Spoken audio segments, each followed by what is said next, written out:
Well, it's personal between me and you, and I'm going to do you some serious harm, you big stiff idiot.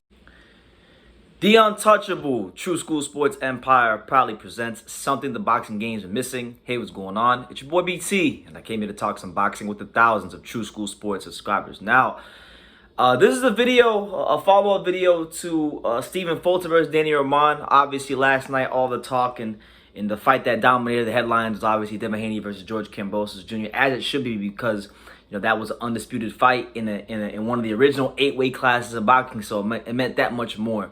But it wasn't the only fight on yesterday, and there was another fight on that I was equally as excited for that I didn't get a chance to watch all of it yet. I'm still gonna go watch all of it, but I got a chance to watch about the first 6 rounds or so, and I pretty much knew what kind of fight it was down the stretch, because I didn't really hear anybody say anything about the fight being close or Danny Roman picking things up, and that's the fight between Stephen Fulton and Danny Roman. Now let's talk about it. Now, in the rounds that I had a chance to watch, what I found very interesting about this fight with Fulton, as opposed to the fights with Angelo Leo and Figueroa, is that he seemed to really use his size and speed and box a little bit more earlier, which I thought was gonna happen, but it hasn't happened in a while. So when it finally happens, you get a little surprised. But Roman, I thought with his experience, he'd make this fight a little bit more interesting than it was, and it was not.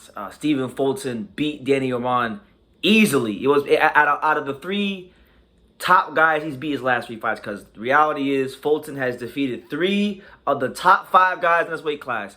He beat my boy Angelo Leo, which I know is a great win because I know how good Angelo is, and I don't think people realize how good of a fighter Angelo is, but they'll realize later on when he starts getting active again. But he beat Angelo Leo. He beat Brandon Figueroa in a fight that some people said was a robbery, which I thought was ridiculous. I thought he won clearly, but he beat him as well. And then he beat Danny Roman, a former unified champion. So you look at the run that Stephen Fulton is on, and look, at this point, guys, let's stop asking dumbass questions when it comes to the hierarchy of who are the best fighters currently in boxing. Okay, a lot of people keep asking, is Stephen Fulton a pound for pound top 10 fighter? That's like asking, one of these beautiful women on the street, is your boy BT a handsome fellow? It's a rhetorical question. We know the answer, and the answer is yes, okay? Stephen Fulton is a great fighter. He's not someone that, I think he didn't come into boxing with a lot of hype. I mean, I remember hearing about Stephen Fulton a little bit before he fought Adam Lopez, and a lot of people wasn't really checking or talking about Stephen Fulton back then. But when you go through the resume, it's definitely quality over quantity. He has 21 pro fights, just like George Kambosos, but he hasn't lost yet. He's beaten Angelo Leo, undefeated. Brandon Figueroa, undefeated. Danny Roman, former world champion, unified world champion. Arnold Kagai, undefeated. Isaac Avilar, undefeated. Adam Lopez, undefeated. Joshua Greer, undefeated. So those are just some of the notable names on his resume.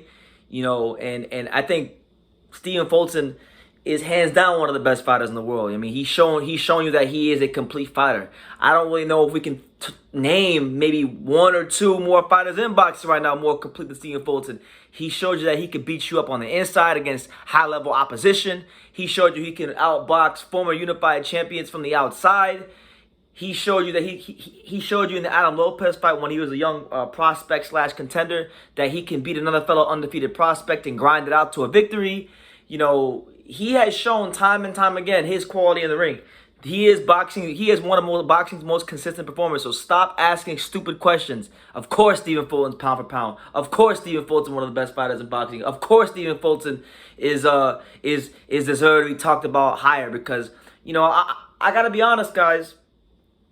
Even going into the Danny Roman fight, I truly believe there wasn't enough respect and credit and adulation put on the name of Stephen Fulton, because for whatever the case may be, he's not a knockout artist, so I get it. Sometimes guys who aren't knockout artists fly under the radar, but I mean, let's not be stupid. This guy is out here doing what a real champion should be doing: winning a belt, defending it against top competition. And I'm telling you guys this right now. You guys may not like this conversation, but it's a conversation to be had. With the way Stephen Fulton's going, he looks like with the run he's on, he could be going down in history as one of the best 122-pounders in the history of this sport. I mean, really the only thing left for him to do at this juncture in time is to fight Mirza Akhmadaliev and go undisputed. And that would be it, really. I mean, unless the monster Inoue comes up for a fight, and PBC and all parties involved on PBC are willing to make a big super fight as a great little man moves to fight a great, bigger man in Fulton and make kind of a little super fight at 122. Unless that's in the plans, there really isn't anything else for him to do. I mean, all he'd have to do now is fight the likes of Rais Salim and Carlos Castro, and this is of course outside of Mirza Akhmadaliev. But I'm saying if he beats Mirza Akhmadaliev, the only guys we left for him to fight that would hold any sort of significance would be maybe Rais Salim, Carlos Castro, but he just lost the fight. I mean, not a whole lot of options for him, as far as guys that you could want to see him fight.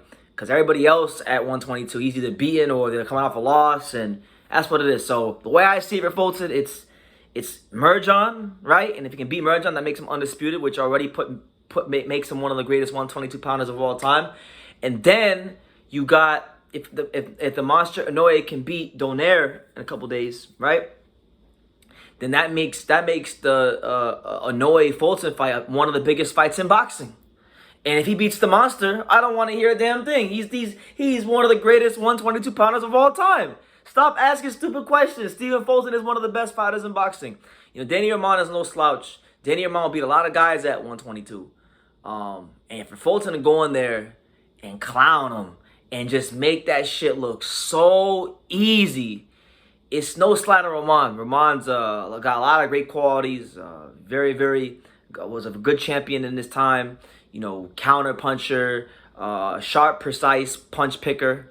Guys got some really, really good qualities about him, but it just goes to show you the run of form that Fulton is on, the qualities that he has, and where he's at in the sport right now. And I think people should really university. I'm not saying just my channel, but like other channels, boxing media, all parties involved that cover this damn sport. People should be banging the drum a bit more for Stephen Fulton, because we always ask our champions to fight top competition, unify the division, show different parts of their skill set. And here we have a guy doing it right before your eyes, showing you time and time again, showing the world he's one of the best fighters in the world. And I just don't hear that universal bang of the drum the way I feel like we should. So that's what it is. Stephen Fulton, one of the best fighters in boxing today, and well on his way to cementing himself as one of the greatest 122-pounders to ever touch a pair of boxing gloves. So I'm gonna leave it at that. You guys can make of that what you will, but mind you, Fulton is one of the best fighters in the world,